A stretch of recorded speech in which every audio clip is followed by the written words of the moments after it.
I still remember the sound that morning, the crunch of gravel, the roar of tires, and then that sickening snap. My private property sign lay split clean in half dust, rising behind a shiny white SUV with an HOA logo plastered on the door. Behind the wheel sat Claire Phillips, the self-declared queen of Whispering Pines, driving across my land like she owned the whole county. She didn't even slow down, just gave me that smug little wave through her tinted window, the kind that says, "You can't stop me." And right then something inside me cracked louder than that signpost. 15 years of hard work bulldozing this dirt road by hand, protecting every inch of my ranch gone under her tires like it was nothing. That was the exact moment I stopped being polite. If Claire wanted a shortcut across my land, then I was going to give her one. Straight down. Before we dig into this wild HOA story, tell me where you're watching from. Drop your city and local time in the comments, and don't forget to subscribe so you won't miss how this showdown ends. If you've ever lived on a piece of land long enough, you start to feel every inch of it like it's part of your own skin. For me, that dirt road running from the highway down to my barn wasn't just a path, it was history. I'd spent 15 years keeping it alive. When the summer storms washed it out, I was the one out there at dawn with my old grader scraping, leveling, patching it up so the feed truck could make it through. That road was my artery, my pride, my peace. And for 15 years, not a soul disturbed it. Then she arrived. The new HOA subdivision popped up over the creek last year, one of those modern luxury communities that looks like somebody photocopied the same beige box 100 times and called it Progress. They named it Whispering Pines. I swear to God, there isn't a single pine tree within 3 miles. But that didn't stop people from paying good money to live there, and didn't stop Claire Phillips from making herself the self-appointed sheriff of suburban order. At first I barely noticed her. I'd see the occasional car on the far ridge, maybe a golf cart wandering too close to my fence. But one morning there, it was a fresh set of tire tracks running right through the middle of my dirt road. I followed them down the stretch, and they ended where my property line met the HOA's back gate. I told myself it was a one-time mistake. Maybe some new resident got lost trying to find the main exit. Happens all the time. I even chuckled about it. But then it happened again, and again, and again. Every morning around 7:30 like clockwork, a white SUV with chrome trim would appear from the HOA side, kicking up a cloud of dust as it barreled straight across my road. Sometimes she'd slow down just enough to flash that fake friendly wave. Most days she didn't even bother. She'd blast music loud enough to spook the cattle roll through the intersection and disappear into the highway like she owned it. At first I just stood there, bucket of feed and hand mouth open, watching her. You know that feeling when you can't believe someone's actually doing what you're seeing. It's like watching a squirrel rob a bird feeder in broad daylight, staring you right in the eyes while it does it. That's exactly what it felt like. So I did what any reasonable man would do. I put up a sign, big bold letters, private road, no trespassing. I planted it right in the middle of the curve, where she always passed through. Clean, simple, impossible to miss. The next morning the SUV rolled through again, and the sign was gone. I found it a few hours later, snapped clean in half, hidden behind my hay bales like a trophy. That's when I realized this wasn't ignorance. It was arrogance. That night, I was sitting on my porch watching the sun bleed out over the hills, and I saw the headlights again, bouncing, cutting across the field like 2 angry eyes. She didn't even slow down for the ruts. Just sailed through a dust trail, glittering in her wake. The next morning I decided to stop her. I parked my truck across the road near the bend and waited. Sure enough, 7:02 a.m., there she was. I waved both hands to get her attention. She slowed down, rolled the window halfway, and gave me that practiced smile the kind politicians use when they're about to lie to your face. "Morning, Mr. Rogers, is it?" she said. "Everything okay?" "Not really," I told her. "You're driving on private property. This road isn't public, it's mine." She tilted her head like I'd just told her the sky was green. "Oh, come on now. We're all neighbors, aren't we? What's a little dirt between friends?" That sentence burned into my brain. What's a little dirt between friends? I stood there speechless for a moment, trying to decide whether to laugh or yell. I managed neither. I just said, "Ma'am, this isn't a shortcut. It's a working ranch road. Please stop using it." She smiled wider. "Well, I'll see what the board says." And with that, she drove off, tires spinning, dust flying straight into my face. The board, as she called it, turned out to be the HOA Council, a handful of retirees with clipboards and too much free time, all living under Claire's thumb. Over the next week, I noticed more of them showing up, stopping near my fence, pointing, whispering, measuring distances like they were planning an invasion. A few days later, I came home from the feed store to find something that made my blood run cold. Right at the mouth of my road stood Claire and 3 HOA members holding papers and sipping iced lattes like they were hosting a picnic. I slowed my truck, rolled down the window, and said, "Can I help you folks?" Claire smiled, that same porcelain smile. "Oh, Brandon, hi, we're just holding a quick community vote. The board decided it would be mutually beneficial to open your access road for neighborhood convenience. We're calling it a shared easement proposal. I laughed. I couldn't help it. I thought it was a joke. But then I saw her clipboard signatures, bullet points, HOA letterhead. That laughter turned to something else entirely. That night after I'd fed the horses and closed the barn, I walked to my mailbox. Inside was a letter, no county seal, no lawyer's mark. Just an HOA logo at the top printed in Comic Sans, for crying out loud. Dear Mr. Rogers, it read, the HOA board has officially voted to incorporate your ranch road as part of the Whispering Pines community travel access. Any resistance or obstruction will be treated as non-compliance with community guidelines. Cooperation is expected. Thank you for your understanding. It was signed, Sincerely Claire Phillips, President, Whispering Pines HOA, with a smiley face drawn next to her name, a smiley face. I sat there on the porch, letter in one hand, beer in the other, staring at that stretch of dirt road glowing under the moonlight. I could hear the crickets, the distant moo of a cow, and somewhere far off the faint hum of an HOA SUV idling like a threat.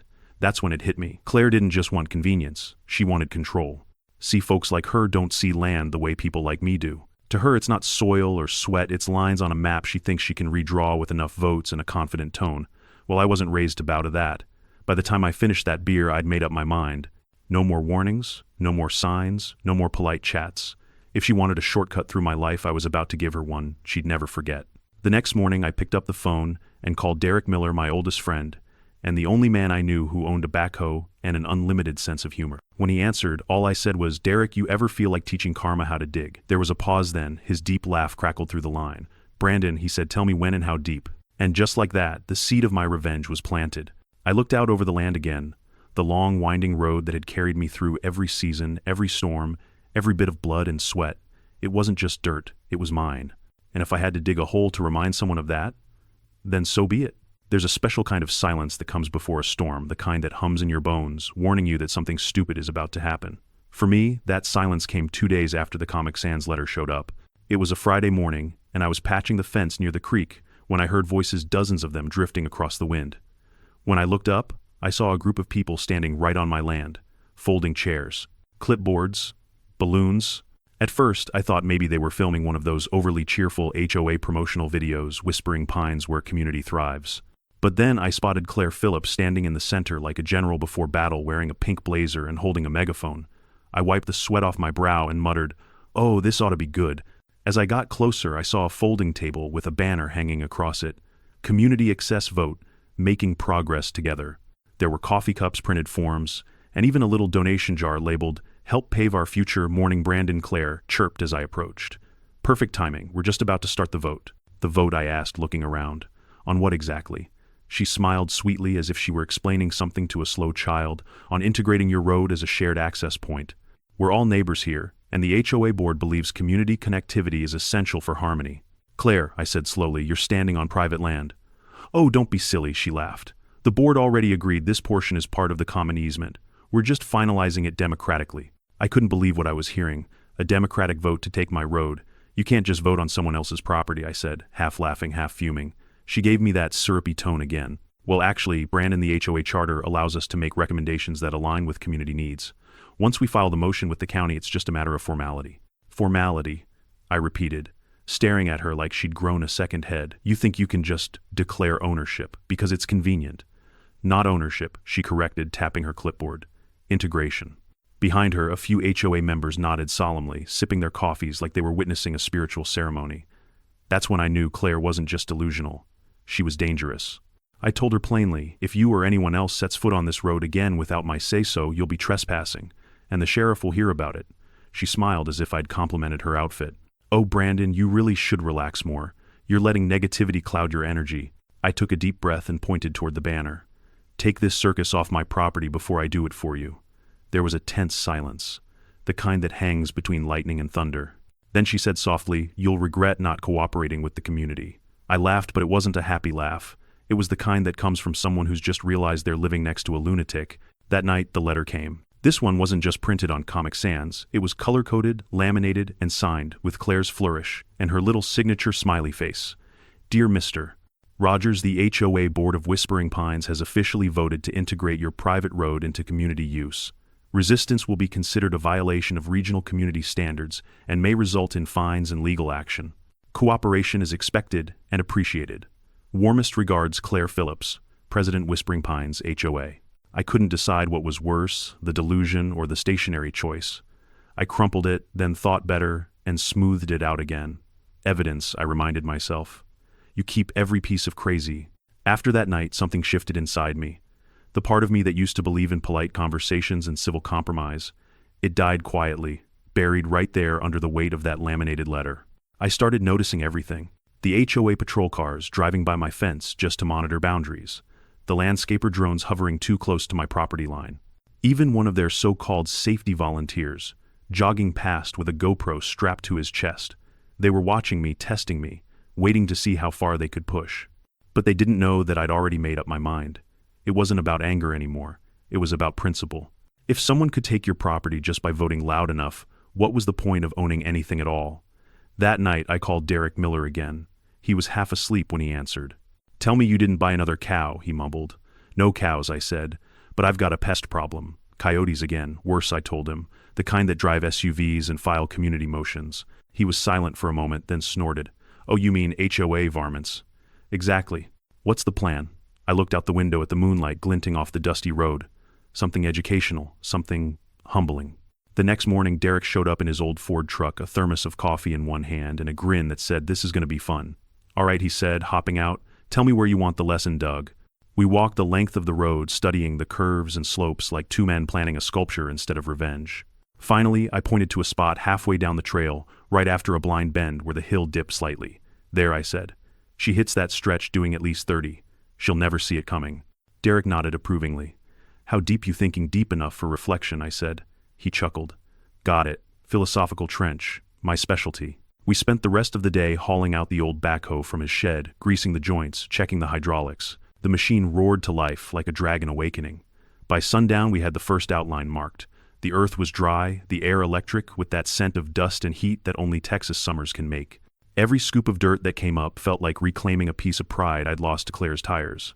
"Think she'll notice?" Derek asked, as the trench deepened. "Not until she's in it."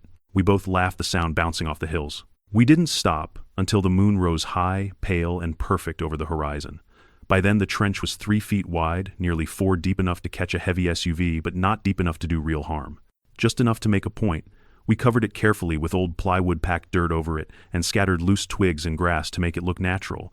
From a distance it was flawless, just another patch of country road. We stood there afterward, leaning on the backhoe, sipping cold beers and staring at our handiwork.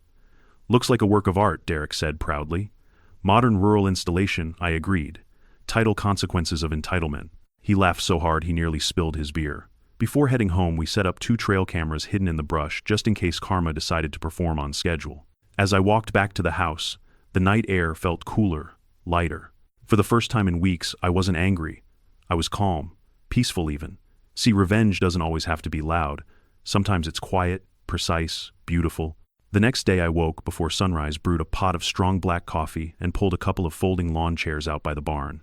Derek showed up a few minutes later, donuts in hand, grin wide as ever. "You think today's the day?" he asked. "Oh, it's Friday," I said. "And Claire Phillips doesn't miss her Friday yoga class." We settled in behind a line of hay bales, cameras rolling, waiting. The sun crept higher, burning gold across the fields. The cows grazed. The wind was still. The world for once felt balanced, like nature itself was holding its breath. Then in the distance we heard it. That familiar roar of tires, the faint thump of bass, and the high-pitched voice of a woman yelling affirmations to a podcast host about manifesting her power. Claire Phillips was on her way. The sound of that SUV grew louder with every passing second, a deep mechanical growl mixed with pop music and entitlement. I swear I could almost smell the perfume and arrogance coming before I even saw the car. Derek nudged me from behind the hay bales, whispering, "Here comes the queen of asphalt." Through the shimmering heat waves, Claire's white HOA-issued SUV appeared over the hill sunlight, flashing off its chrome like a beacon of self-righteousness. She was right on schedule, yoga mat in the passenger seat, iced latte in the cup holder, sunglasses big enough to cover half her face.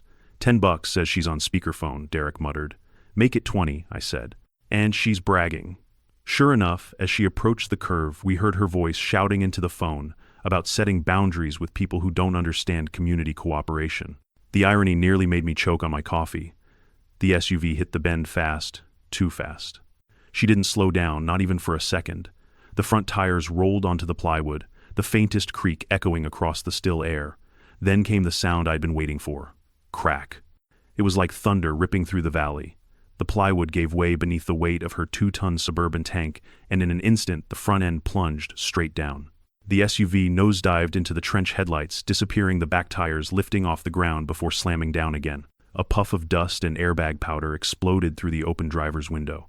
Claire's scream cut through the air, a high-pitched wail somewhere between shock and denial. The car's horn blared once, then died. Derek nearly fell off his chair laughing. I had to slap a hand over my mouth to keep quiet. From where we sat, the whole thing looked like a scene out of an action movie in slow motion, the world holding its breath as karma made its grand entrance. For a few glorious seconds, Claire just sat there stunned, covered in airbag dust, frozen like a statue of poetic justice. Then, with a loud click, her door flew open. She stumbled out, clutching her phone like it was a weapon, screaming into the air. "Sabotage, you've put my life in danger. This is a criminal act."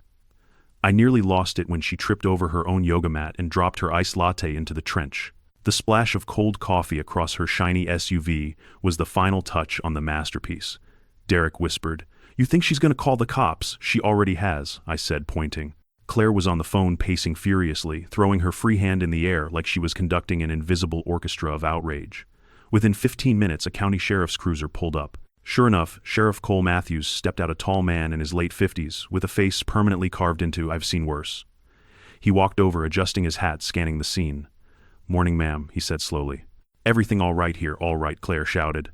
"Do I look all right?" "This man set a trap." "A trap? My car is destroyed. I could have died." Sheriff Cole looked at the trench at the SUV, then at me and Derek standing behind our hay bales, trying to look innocent. He sighed the kind of long, heavy sigh that only lawmen and parents of teenagers know.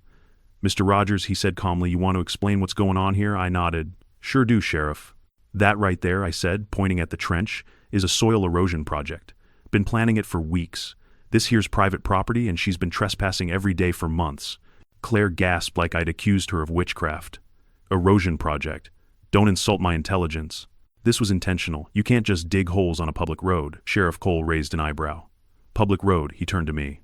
"That true?" "No, sir," I said, pulling a folded county map from my back pocket, already laminated just in case. "Here's my property line. The road's been mine since 2009. Deeds on file at the clerk's office." Cole studied it, tracing the red boundary line with his finger. Then he looked at Claire. "Ma'am, this here's Rogers' land. You don't have legal access through it." Claire's jaw dropped. "That's ridiculous. We're all part of the same community." Cole nodded slowly. "Except he's not in your HOA. And unless your community charter overrules county property law, which I doubt, this road ain't yours." Derek snorted behind me. I elbowed him before he could say something stupid. Claire turned bright red, waving her phone around. "I demand an investigation. This is a violation of safety standards. He endangered me, my vehicle, and the integrity of the neighborhood." Cole pinched the bridge of his nose. "Ma'am, I'll file a report if you want. But from where I'm standing, it looks like you drove into an active work site that didn't belong to you. You're taking his side, I'm taking the law's side," he said firmly. There was a long silence. Then, in the calmest tone imaginable, Cole said, "You might want to call a tow truck." Claire looked like she might explode. "Oh, I will." "And you haven't heard the last of this, Sheriff?" He nodded. "Ma'am, I hope not. I could use the entertainment." Derek let out a wheezing laugh that turned into a cough. Claire spun on her heel, stomped back to her SUV, and tried to reverse, but the wheels only spun helplessly, flinging mud everywhere. One particularly wet clump splattered across her pink blazer. The look on her face, priceless. Cole looked back at me with a faint smirk. "Nice ditch," he said quietly. "Mind if I borrow the idea for my driveway? Keeps the door-to-door salesman off." I grinned. "Be my guest." As he drove off, Claire stood by her half-buried SUV, fuming, shouting into her phone. The tow truck arrived 20 minutes later. The driver took one look at the scene, scratched his beard, and said, "Lady, this thing's not coming out without a crane." Claire's scream echoed across the fields again, loud enough to startle the cows. By the time the sun dipped low, her car was still half submerged, and she was still pacing. Derek and I watched the whole thing from the porch, drinking cold beer, barely able to breathe from laughing so hard. "Think she'll learn her lesson?" Derek asked. I stared at the trench, at the car, at the woman still waving her arms like a preacher mid-sermon. "No," I said, "but it's a start." That night, I walked out to the road under the full moon. The trench looked beautiful, a perfect scar on the earth, poetic and precise. I could still see the deep tire grooves where her SUV had gone under. The scent of oil, dirt, and victory hung in the air.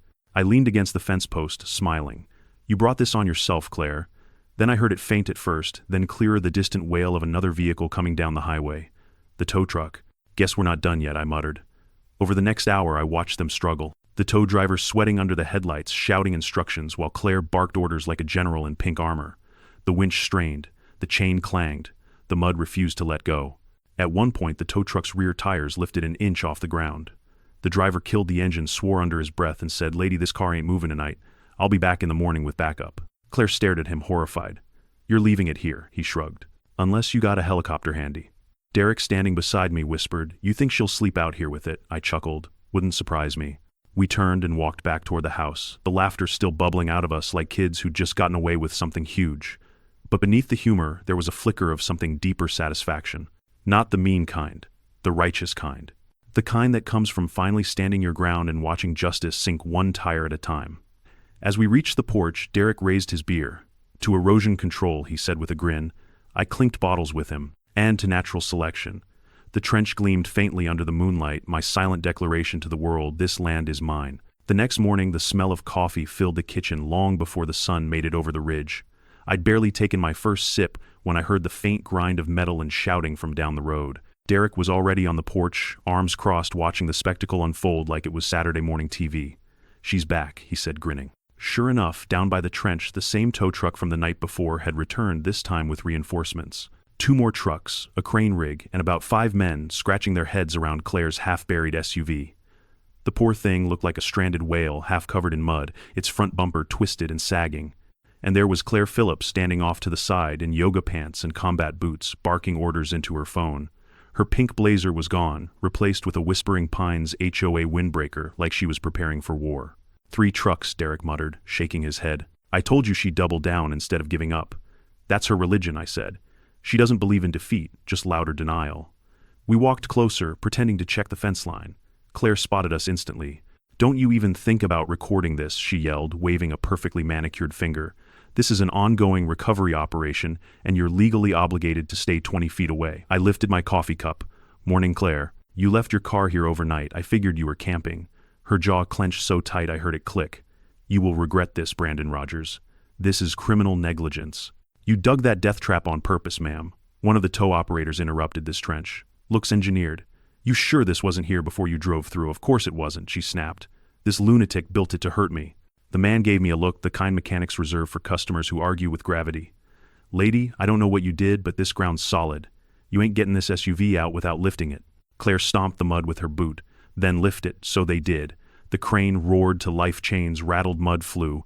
Every time the rig tightened, the car groaned like it was begging for mercy. For a brief moment, the front end began to rise, then the rear wheels slipped, sending the whole setup jerking sideways. "Cut the tension, cut it," one of the workers shouted. The chain snapped loose, with a metallic whip that made everyone duck. Mud splattered across Claire's jacket. Derek choked back a laugh that sounded suspiciously like a cough. "Lady," the driver said, wiping his face, "this job's gonna need a full hydraulic lift or a damn miracle." Claire's response was another scream. Not a normal one, it came from somewhere primal, a mix of rage, humiliation, and disbelief. She hurled her phone into the mud, then immediately gasped like she'd thrown her own child. "Derek," I whispered, "you think we should tell her there's cameras watching all this?" "Absolutely not," he said. "You don't interrupt divine comedy." From the barn roof, the trail cameras blinked silently, 2 perfect little witnesses capturing every moment in crisp 4K. After an hour of chaos, the tow crew finally gave up. The lead guy tossed his gloves into the truck and said, "Ma'am, we'll come back after the ground dries. You're fighting Mother Nature right now, and she's winning." Claire stared at the SUV, chest heaving. Then she turned to me, her eyes narrow as a snake's. "Enjoy your little victory, Brandon. You think this is over. You have no idea who you're dealing with." I raised my mug again. Apparently a woman who can't read road signs. Her nostrils flared. "You're going to jail for this," I nodded politely. "Make sure to laminate the warrant. Keeps it from smudging." She stormed off toward the HOA gate, muttering something about lawyers and environmental hazards. As the trucks pulled away, Derek exhaled a long breath. "Well," he said, "that's the most entertainment I've had since my divorce." I laughed. "And cheaper, too." But even as the laughter faded, a thought nagged at me. Claire wasn't the kind to lick her wounds quietly. She'd come back louder, more determined, armed with paperwork and poison charm. I knew I needed to be ready. By that evening, my suspicion proved right. When I checked the mailbox there, it was a glossy, full-color HOA envelope sealed with a gold emblem. I opened it carefully, half expecting glitter or venom to spill out. Inside was a letter titled, "Notice of Environmental Violation. Dear Mr. Rogers, the Whispering Pines Homeowners Association, has received multiple complaints regarding hazardous environmental conditions created by unauthorized excavation activities adjacent to community boundaries. Your so-called erosion trench poses a risk to neighborhood safety and violates Section 4.2 of Regional Landscaping Ordinances. You are hereby fined $100 per day until the trench is filled and restored. Additionally, the HOA board has voted to demand immediate easement access through your road for community safety purposes. Failure to comply may result in legal action. It was signed, of course, Claire Phillips, HOA president, with her trademark smiley face below it. Derek read over my shoulder, snorted, and said, "She really thinks she's the county now." "Oh, it gets better," I said, flipping to the second page. "She's quoting ordinances that don't even exist. Section 4.2 refers to recycling bins." We both laughed so hard. Boomer, my old hound dog, started barking from the porch. Still, the letter was a warning shot. Claire was escalating, trying to bury me under paperwork where her SUV had failed. The next morning, things got weirder. A sleek gray Prius pulled up outside my gate, kicking up dust. A short, round man in a cheap suit stepped out, clutching a leather briefcase like it was a life preserver. "Good morning," he said nervously. "I'm Douglas Phillips, legal counsel for the Whispering Pines HOA." I raised an eyebrow. "Phillips, any relation?" He adjusted his crooked tie. "Cousin." "Of course," I said. He opened the briefcase with exaggerated care and pulled out a stack of papers. "These are official cease and desist orders. You've been served." I skimmed the top page. The grammar was worse than the Comic Sans letter. "Doug, you know this isn't valid, right? This road's mine. The trench is on my land. You don't have jurisdiction here." He cleared his throat. "Well, the HOA has certain shared." "Doug," I interrupted gently. "Do you even have a law degree?" He froze. "Working on it." "Community college?" He nodded slowly. "Night classes. Thought so." I handed the papers back. "Tell Claire that if she wants to keep playing attorney, she should at least hire one who's past the bar, not the smoothie bar." Doug blinked, unsure whether to be offended or take notes. He mumbled something about reassessing legal frameworks, turned around, and immediately scraped the bumper of his Prius on a tree root while trying to leave. Derek leaned on the fence laughing until tears ran down his face. This is better than cable. But I wasn't laughing. Not entirely. Because if there's one thing I've learned about people like Claire, it's that they don't quit. They regroup. They recruit. And sooner or later, they find some loophole to exploit. That night, as I sat on the porch with Boomer's head resting on my boot, I stared out at the moonlit trench. The edges were crisp, the dirt perfectly dry. It looked less like a hole and more like a statement carved into the earth. Still, Derek's earlier words echoed in my mind. She'll find something. These HOA types always do. I didn't sleep much that night. My brain kept turning over the same worry: old land deeds, old maps, forgotten easements. What if there was something buried in the paperwork that could give her a foothold? By dawn, I had my answer. I wasn't going to wait to find out. I grabbed my truck keys, packed a thermos of coffee, and headed straight for the county clerk's office. If Claire wanted a war, I was going to make sure I knew every inch of the battlefield. The county clerk's office was one of those buildings that smelled like old paper and slow time. Dust motes floated in the morning sunlight, cutting through the blinds, and somewhere behind the counter an ancient printer hummed like it was powered by spite and duct tape. I gave the clerk my best polite smile. "Morning, ma'am. I'm looking for all recorded easements and property agreements tied to Rogers Ranch parcel number 47B, bordering the Whispering Pines development." She looked at me over her bifocals, chewing on the end of a pen. "That the one with the HOA drama?" I blinked. "Already made the news. Small town, honey," she said, smirking. "Everybody's rooting for you. Give me a few minutes." She disappeared into the archives, leaving me at the counter with a steaming cup of clerk-brewed coffee and a lot of nervous thoughts. See, I wasn't worried about losing my land. I owned every inch of it fair and square. But paperwork has a funny way of biting you years later. One old signature, one buried clause, and suddenly your freedom becomes someone else's footpath. It took her 2 hours to bring it all out. File boxes stacked like dusty tombstones of bureaucracy.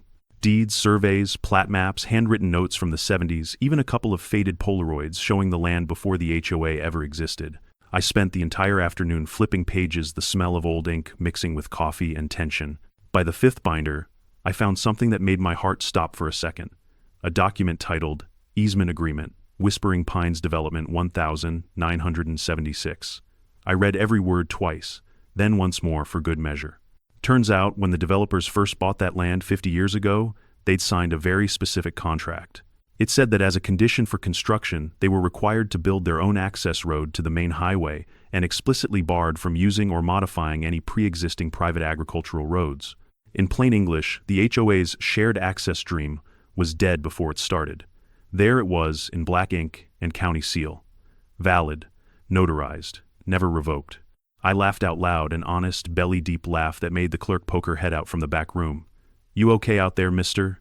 "Roger's better than okay," I said, holding the document up like a trophy. "You just saved a man from insanity." She grinned. "Good for you. Folks like that HOA lady could use a little lesson in boundaries." "Trust me," I said, sliding the papers into my bag. "She's about to get one laminated." I drove straight home, the wind whistling through the cracked window, that yellowed document sitting on the passenger seat like a holy relic. When I pulled into the driveway, Derek was out by the barn tightening a bolt on his backhoe. "Find anything?" he asked, wiping grease on his jeans. "Oh, I found something," I said, handing him the paper. He squinted at it. "Let me guess. Says she's not allowed within 10 miles of Sanity." "Close enough," I said. "Turns out, the developers signed away any right to touch this road decades ago. The HOA's been trespassing on a legal no-go zone since day one." Derek let out a low whistle. "Well, I'll be damned. You planning to frame that? Frame it? I'm gonna laminate it, make copies, and mail one to every HOA house with a Christmas card." We both burst out laughing. That afternoon, I decided it was time for a personal delivery. I tucked the laminated copy into a manila folder and drove down toward the Whispering Pines gate.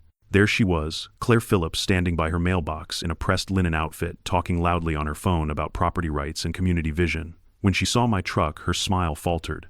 I stepped out calm as a preacher on Sunday. "Morning, Claire." She straightened, voice dripping with sugar. "Mr. Rogers, I hope you've come to apologize for the destruction you caused." "Actually," I said, pulling the folder out, "I brought you something better. A little history lesson." I handed it to her. She took it with suspicion, flipping through the first page. Her lips moved silently as she read the title. Then her face froze. "What? What is this?" "The original easement contract," I said. "Signed in 1976. States that your development had to build its own road and couldn't use mine. Ever." She looked back at the page, like it might rewrite itself if she glared hard enough. "This can't be valid. This is ancient. It's notarized," I said, "and still legally binding. County confirmed it this morning." For 5 glorious seconds, Claire Phillips didn't speak. The wind rustled her papers. A lawn sprinkler clicked in the distance. Somewhere a bird chirped. Then she tried to crumple the page, except it was laminated. The frustration on her face when the plastic wouldn't fold was so pure. I almost felt sorry for her. "Almost. Why are you like this?" she hissed. "You could have just shared. We could have been good neighbors." "Claire," I said softly, "you drove a tank through my property, tore down my signs, and threatened me with Comic Sans. We passed good neighbors about 6 months ago." She jabbed a finger at me. "This isn't over." "Maybe not," I said. "But your road trip sure is." I got back in my truck, leaving her standing there in the wind, clutching a piece of plastic justice she couldn't bend to her will. By the next morning, I had a real lawyer on my side. Mara Pritchard, a local attorney who'd been fighting land disputes since before Claire learned how to spell HOA. Her office was small but sharp, every certificate framed perfectly, every shelf organized with surgical precision. So she said, after reading the easement document, "You've got them dead to rights. This contract voids any claim they could possibly make." "That's what I thought," I said, sipping her bitter office coffee. "But I don't just want them to back off. I want them to stop harassing me for good." Mara leaned back in her chair, tapping the paper. "Then we file a cease and desist plus a civil suit for trespassing, property damage, and harassment. If they want to play legal games, we'll play chess." I smiled. "You play chess better than they play law," she said. By noon, the paperwork was ready. She had it notarized, filed, and couriered within hours. Claire was officially on notice. 2 days later, Derek and I were fixing a fence when a county deputy pulled up in a dusty cruiser. He stepped out holding a stack of envelopes. "Delivery for a Miss Claire Phillips," he said. "Guess she's getting served." We followed him down the road just far enough to watch the show. Claire was in her front yard trimming bushes and pretending not to see him. When the deputy stopped and said, "Ma'am, these are for you," she froze mid-snip. "What is this?" she demanded. He handed over the papers with the kind of detached politeness only law enforcement can manage. "Official notice from the county court. You're being sued by Mr. Rogers." Her mouth fell open. "Sued for what? Harassment, trespassing, and property damage," he said matter-of-factly. "You'll find the details inside." Then, with perfect comedic timing, he tipped his hat and added, "Have a blessed day." Claire stood there trembling, the pink shears still in her hand. Then she screamed loud enough to scare off a flock of birds perched on the HOA sign. Derek whispered, "You think she's calling her cousin again? Oh, Doug's already printing out new Comic Sans." That night I sat on my porch watching the sunset spill orange light across the ranch. The trench glowed faintly in the distance, wildflowers starting to sprout along its edges. For the first time in months, the air felt peaceful. The land felt quiet. I wasn't naive. I knew Claire wouldn't go down easy. But this time I wasn't playing defense. I had the documents, the law, and a lawyer who didn't fold under pressure or laminate. And best of all, I had patience. The kind that waits and watches and smiles when karma shows up exactly on schedule. If you've ever been to a county courthouse in Texas, you know they all share the same smell: coffee, dust, and barely concealed irritation. By the time the clerk called Rogers versus Phillips, the place was half full of bored locals looking for entertainment. HOA drama was free theater, and apparently word had spread that today's performance starred Claire Phillips, queen of control herself. She arrived fashionably late, wearing a beige power suit and an expression that could curdle milk. Her cousin, the infamous Doug Phillips, HOA legal counsel, trailed behind her, juggling a stack of folders so thick it looked like he'd raided a Staples clearance bin. I stood at my table, calm as a man could be. Mara Pritchard sat beside me, every line of her navy suit sharp enough to draw blood. She had that look, the quiet, unbothered confidence of someone who'd buried bigger egos than this one. "Don't worry," she whispered. "She's about to talk herself into a loss." And she was right. The judge, a gray-haired man named Judge Holloway, who'd been on the bench longer than Claire had been alive, adjusted his glasses and looked at both sides. "All right," he said, voice gravelly. "Let's make this quick. Mr. Rogers, you're bringing a civil action for trespassing, property damage, and harassment, correct?" "Yes, Your Honor," Mara said smoothly. "And Miss Phillips, you're countersuing for emotional distress, vehicular damage, and, he squinted at the paper loss of social standing." Claire straightened. "That's correct, Your Honor. I have been publicly humiliated, defamed, and physically endangered by Mr. Rogers's reckless and malicious construction of an illegal booby trap," the courtroom murmured. Someone in the back chuckled. Judge Holloway sighed. "Miss Phillips, you're alleging that the plaintiff built a booby trap." "Yes," she barked. "A hidden pit designed to destroy my vehicle." The judge raised an eyebrow. "Ma'am, this isn't Home Alone. Do you have any evidence?" Doug puffed up his chest. "Your Honor, we have photographic documentation of the vehicle and witness statements confirming the trench's malicious intent." He shuffled through papers for a solid 30 seconds before dropping half of them on the floor. Mara leaned toward me and whispered, "He's an unlicensed amateur. Watch this." She rose from her seat. "Your Honor, if it pleases the court, I'd like to submit a notarized easement document dated 1976, proving that the Whispering Pines HOA has no legal right of access to Mr. Rogers's road." She handed it to the bailiff. The judge scanned it for a moment, then nodded slowly. "This looks legitimate." Claire's face went red. "That's ancient paperwork. It doesn't apply anymore," Mara smiled sweetly. "Actually, Your Honor, it's still valid under County Code 19.4.1, unless Miss Phillips can provide evidence of a superseding agreement." Doug froze like a deer in headlights. We're still gathering documentation." The judge leaned back, unimpressed. "Gather faster, son." Next, Mara called me to the stand. She guided me through my testimony, the daily trespassing, the broken signs, the Comic Sans letters. Every detail painted a picture of relentless harassment and absurdity. When she played the trail cam footage of Claire's SUV crashing nose first into the trench, the entire courtroom erupted in laughter. Even the bailiff covered his mouth.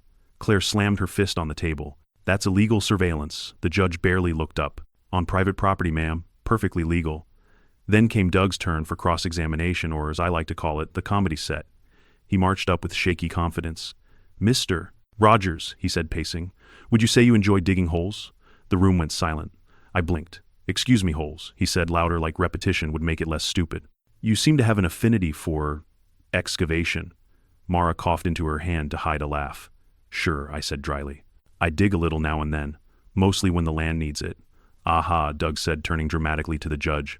"You admit it. You dig holes, therefore you possess both motive and opportunity." Judge Holloway stared at him for a long, painful moment. Then he said, "Son, are you trying to argue that owning a shovel is evidence of criminal intent?" Doug deflated. "Possibly." The judge sighed. "Proceed if you can." Doug flipped through his papers desperately. Would you say your feelings toward the HOA are hostile?" I shrugged. "I'd say they're mutual." Someone in the gallery snorted so hard it echoed. The judge pounded his gavel once. "Order. Actually, no, don't." That was funny. By the afternoon, Claire had spiraled from righteous fury into full-blown meltdown. She accused me of wiretapping her SUV, colluding with the sheriff, and psychological warfare through landscaping. Mara sat with her hands folded, letting Claire's monologue burn itself out. When the judge finally cut her off, you could have heard a pin drop. "Miss Phillips," he said, voice calm but cold, "do you have any verifiable evidence that Mr. Rogers acted unlawfully?" Her eyes darted. "My word should be enough." "It isn't," he replied. "Not in this courtroom." He turned to me. "Mr. Rogers, you've been patient through all this. Anything else you'd like to add?" I pulled a folder from my bag, the laminated easement, the photos, the letters, the video stills of her tearing down my sign. "Just these, Your Honor." Proof that every inch of this land is mine, and proof that she's ignored every warning I gave. The judge looked through them slowly, then set his glasses down. I've seen enough. He cleared his throat. This court finds in favor of the plaintiff, Mr. Rogers. The Whispering Pines HOA and Miss Phillips are ordered to pay damages for property destruction and harassment. Furthermore, the HOA will issue a formal written apology and is prohibited from accessing or modifying Mr. Rogers' land in any capacity. Claire gasped like a fish out of water. You can't do this. I'm the president of... Not anymore, the judge interrupted.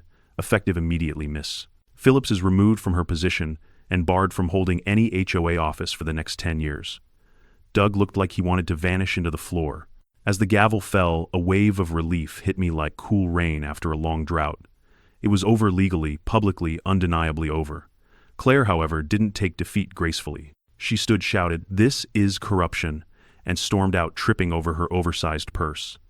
The courtroom burst into laughter. Even Judge Holloway cracked a grin. Mara leaned toward me. "Congratulations, Brandon. That was surgical." I smiled. "You made it easy." Outside the sun was bright and hot. Reporters from the local paper were already waiting. Apparently Trenchgate had become a small-town legend. Derek showed up too, wearing a t-shirt he'd had custom-made overnight. Across the chest in bold letters it read, "Trenched by Claire." He handed me one. "Figured you'd want the matching set." We stood on the courthouse steps grinning like idiots while the reporters snapped photos. By sundown, the clip of Claire being served, screaming at the deputy, yelling at a squirrel tripping over her purse, had hit 3 million views online. Comments poured in. "Karma drives a tow truck." HOA equals whole of arrogance. Trench him, Brandon. I couldn't stop laughing. For the first time in months, my phone notifications weren't HOA threats, they were people cheering. But the best part wasn't the fame. It was the silence that followed. For weeks after the verdict, not a single HOA member came near my road. The trespassing stopped. The fake letters stopped. The peace returned, the kind that hums like wind through tall grass, gentle and deserved. When I asked Sheriff Cole if he'd heard from Claire, he chuckled. "Last I heard, she's packing up her house. Says she's moving somewhere with more civilized neighbors. Florida, I guessed. Bingo." He paused, then added with a grin, "Y'all did good, Rogers. Not many people can say they won a war with an HOA." I smiled, looking out across my land. The trench gleamed in the distance, now filled with soft rainwater and a few wildflowers blooming along the rim. Maybe it wasn't just a hole. Maybe it was a monument, a reminder that some lines shouldn't be crossed, and if they are, you'd better be ready to fall in. A month after the courtroom circus ended, the ranch finally felt like itself again. Mornings were quiet. The only sounds were the low hum of bees drifting between the wildflowers and Boomer's lazy bark at the mail truck. For the first time in a long time, I could drink my coffee without wondering what fresh nonsense would land in my mailbox. Derek still came by most evenings. He'd moved into the old guest house behind the barn, said the quiet suited him, and the rent was unbeatable. Some nights we'd sit on the porch, beer bottles sweating on the railing, watching the sun sink behind the ridge where the trench lay. The wildflowers had taken it over now, a bright ring of yellow and purple wrapped around a dark scar of earth that once swallowed a queen-sized SUV whole. People still talked about it. Apparently the story had gone viral far beyond our little county. Someone uploaded the courtroom footage, spliced with the dashcam videos, and trail camera clips set it to dramatic music, called it HOA. Karen Meets the Trench of Justice. Within a week, it had 10 million views and counting. I didn't post it myself, but I wasn't about to complain. "Guess we're famous," Derek said one night, scrolling through his phone. "You've officially become a meme," I laughed. "What's the caption?" He read aloud. "When they say no trespassing, but you hear character development." We both lost it. But fame or not, the piece that followed was what mattered most. The HOA went quiet. Their new interim president, a mild-mannered retiree named Harold Jennings, reached out to me with something I never thought I'd hear from that community, an apology. He came by in person, hat in hand, and said, "Mr. Rogers, I just want to say we're sorry for all that foolishness. The new board's cutting ties with Claire's policies." I shook his hand. "Appreciated, Harold. You build your own road yet?" He chuckled. "Underway. The county approved it last week. Should have done it from the start. I wanted to be bitter, but the truth was, I didn't have it in me anymore. The fight was over. And in its place, I had my land, my peace, and something better. The quiet satisfaction of having stood my ground without losing my soul. Still, every now and then I'd get little reminders of the chaos that used to be. A tourist or two would drive out from town just to take pictures of the trench. Someone even listed it on Google Maps as Karen's Canyon. One afternoon, a couple pulled up in a rental car. The wife hopped out, camera in hand. "Excuse me," she said, "is this where the HOA lady's car went under?" I sighed, but smiled. "Yep, right there." She gasped, snapping photos like it was the Grand Canyon. Her husband nodded solemnly. Beautiful. Justice in its natural habitat. After they left, I told Derek maybe we should charge admission. He grinned. Or open a gift shop, t-shirts, mugs, maybe a shovel, keychain. Don't tempt me, I said though. The idea didn't sound half bad. Meanwhile, Claire Phillips had gone radio silent. Rumor was, she sold her house in a hurry, packed up, and moved to Florida. Someone told me she joined another HOA down there, but within 3 weeks they'd voted to remove her for excessive correspondence. I can't lie when I heard that I laughed harder than I had in months. Some people just can't learn humility unless it hits them at 40 miles an hour and lands in a ditch. As for Doug, her cousin/lawyer, he resurfaced once more, this time on Facebook, advertising his new service, Phillips & Associates HOA Legal Consulting Pending Certification. Mara sent me the post with nothing but a crying, laughing emoji. Speaking of Mara, she became a bit of a local hero too. After winning the case, she gave a short interview to the paper, calling it a textbook example of how homeowners' rights often get steamrolled by misplaced authority. She even thanked the sheriff's department for upholding sanity in a world full of power-hungry suburban warriors. When I dropped by her office to thank her one last time, she shook my hand and said, "You'd be surprised how many people like you have called since that video went viral. I'm glad to inspire a movement," I joked. "Oh, it's a movement all right," she said with a smirk. The Anti-Karen Coalition. Weeks turned into months. The new HOA road, the one they should have built years ago, finally got finished. It ran neat and straight-lined with fancy solar lights crossing just far enough from my property line that I could barely see it from the porch. On the day of their ribbon-cutting ceremony, I couldn't resist driving by. They'd set up balloons, folding chairs, and a big banner that read New Beginnings. I parked at a distance out of sight and watched. Harold gave a modest speech about respecting boundaries and learning from past mistakes. The crowd clapped politely. No one mentioned Claire. No one needed to. When I got home that afternoon, I looked out at the trench again. The spring rains had filled it halfway, turning it into a small pond. Ducks had moved in real living proof that even the ugliest scars can grow something new if you let them. I grabbed a can of paint from the shed and a new metal sign I'd ordered online. I staked it right at the head of the road, gleaming in the sunlight. Private property trespassers will be trenched. Half warning, half joke. But around here, everyone knew better than to test which half I meant. That evening, Derek and I sat outside with Boomer at our feet, the smell of mesquite smoke drifting from the grill. The sky burned orange, fading into violet over the hills. "You ever think you'd end up famous for a hole in the ground?" Derek asked, sipping his beer. "Not in my wildest dreams," I said. "But if that's what it takes to teach people respect, I'll take it," he chuckled. "You ever miss the excitement?" "Not for a second," I said, leaning back. "Peace doesn't trend on social media, but it sure sleeps better." We clinked our bottles together, the kind of simple toast you give when you've earned your rest. And as the last light faded, I thought about everything that had happened. The signs, the trench, the courtroom, the laughter, the chaos, the quiet that came after. It struck me how fast small things can spiral, how one act of arrogance can set fire to an entire neighborhood, or how one act of courage can put it out. Claire Phillips fell into a literal hole that day, but the truth is she dug it herself long before. Every insult, every trespass, every smug wave out a tinted window, they all stacked up shovel by shovel until karma simply handed her the final scoop. Now that trench wasn't just a ditch in the dirt, it was a line, a reminder that respect is earned, not taken, that boundaries aren't walls, they're agreements, and if you break them long enough, eventually the ground gives way. Sometimes standing your ground doesn't mean shouting louder, it means holding steady when someone tries to push you off it. Whether it's an HOA president, a toxic coworker, or anyone who can't see the line between mine and yours, remember, calm persistence beats chaos every time. You don't need revenge that destroys, you need justice that lasts. And when it comes, it won't arrive with fireworks or applause. It'll come quietly like the sound of gravel settling after a storm, steady, final, and right. So, tell me in the comments, have you ever had a Claire Phillips in your life? Someone who couldn't take no for an answer? How did you handle it? And if you enjoyed this wild ride, hit subscribe because next time, well, let's just say, HOA might find out what happens when they mess with a rancher's water rights.